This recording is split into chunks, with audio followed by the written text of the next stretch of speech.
अस्सलाम वालेकुम, मैं हूं डॉक्टर साद अली खान, कंसल्टेंट यूरोलॉजिस्ट। आज जिस टॉपिक में मैं आपसे बात करना चाह रहा हूं वो टॉपिक है पेशाब के बाद कतरे आना। और अक्सर पेशेंट आते हैं, ख़ास तौर पर यंग लड़के, जो कहते हैं कि पेशाब के बाद कतरे आते हैं और ये हमारी मर्दाना कमज़ोरी की निशानी है, और वो ओवर द काउंटर जो है हकीमों से मेडिसिन लेते रहते हैं। सबसे पहले इस बात पर डिस्कशन होनी चाहिए कि पेशाब के बाद जो कतरे आना वाकई मर्दाना कमज़ोरी की निशानी है या फिर ये एक मुअम्मा बनाया हुआ है हकीमों ने अपनी पब्लिसिटी के लिए।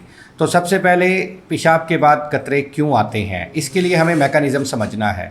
इंसान जब यूरिन करता है तो उसके बाद मसाने से पेशाब निकल के आगे आता है पेशाब की नाली में, और अगर इस सिस्टम में कहीं पे कोई वीकनेस आती है, मसाने के पट्टे वीक होते हैं या यूरिथ्रा के अंदर कोई सर्जरी हुई होती है, जैसा कि प्रोस्टेट की सर्जरी या फिर कोई पेल्विक फ्लोर मसल्स जो हैं वो वीक होते हैं, तो उसके बाद ये पेशाब के बाद कतरे आते हैं।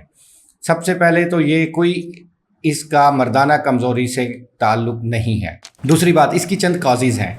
आपको कॉन्स्टिपेशन है, आप हैवी लिफ्टिंग करते हैं, आप ओवरवेट हैं, आपकी कोई मसाने की कोई सर्जरी हुई है, वहाँ पे आपका पेशाब की नाली का पेशाब के बाद क्लोजर मैकेनिज़्म जो है वो डिस्टर्ब है, या फिर अगर आप फीमेल हैं और आप काफ़ी बच्चे पैदा कर चुके हैं तो उसके बाद आपके पेल्विक फ्लोर के जो पट्टे हैं वो वीक हो गए हैं।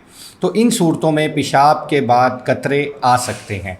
सबसे पहले तो आपने घबराना नहीं है और किसी मुस्तनद डॉक्टर से इसका इलाज करवाना है। और याद रखिए, पेशाब के बाद कतरे आना ज़रूरी नहीं है कि ये आपको मर्दाना कमज़ोरी है। Thank you very much.